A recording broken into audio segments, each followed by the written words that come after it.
Dan itulah indahnya dalam Islam.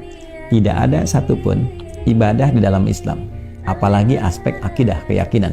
Jadi ada akidah, keyakinan, keimanan, iman dulu.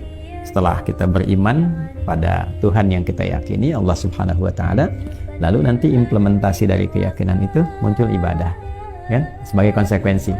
Nah, dari ibadah nanti implementasi ibadah itu value-nya dipraktekkan pada kehidupan sosial. Itu yang disebut muamalah. Jadi di kita itu ada aspek keyakinan, akidah namanya.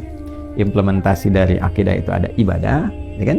Ibadah implementasinya ada muamalah. Jadi semuanya satu paket. Ketika yakin pada Tuhan, konsekuensinya menyembah Tuhan, lalu hasil dari standar keberhasilan ibadah ini kepada Tuhan yaitu bagaimana bisa dipraktekkan dalam konteks berkehidupan dengan makhluk Tuhan yang lain, baik dengan manusia, binatang, ataupun juga tumbuhan serta lingkungan-lingkungan kehidupan kita yang lain.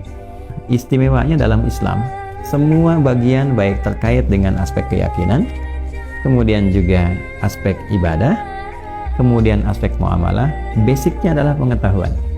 Dan menariknya, kita diminta untuk mempelajari ini sebelum dipraktekkan. Bahkan bertuhan pun pakai ilmu.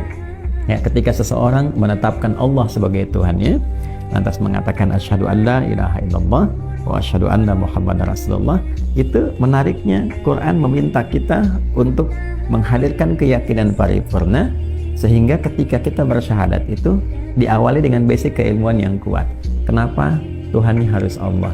Maka Allah sendiri mengatakan di Quran surah 47, ya, Muhammad SAW di ayat ke-19, fa'lam, maka engkau mesti punya pengetahuan, kan? Annahu la ilaha illallah, untuk menetapkan dan mengokohkan pada dirimu bahwa tidak ada Tuhan selain Allah. Apa ilmu yang terkait dengan itu? Maka di situ ada yang dikenal dengan ilmu akidah. Kenapa Tuhannya mesti Allah? Kenapa bukan yang lain? Apa unsur logikanya? Kenapa Tuhan mesti satu dan sebagainya? Itu diurai sedemikian detil sehingga dengan detil itu kita punya keyakinan paripurna. Dan di saat itu pun tidak dipaksa. Ya, la ikraha fid din, nggak boleh ada paksaan sampai menemukan kebenaran yang sejati.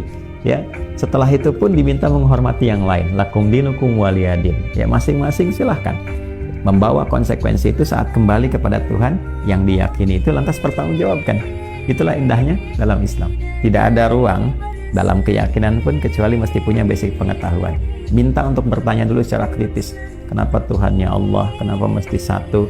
Kenapa Tuhan tidak boleh dua atau lebih? Kenapa Tuhan bla bla bla tidak dilahirkan, tidak melahirkan, tidak punya sekutu dan sebagainya? Setelah tuntas ini dan diterima dengan logika yang benar, ya kan? Jadi aspek rasionalitasnya apa?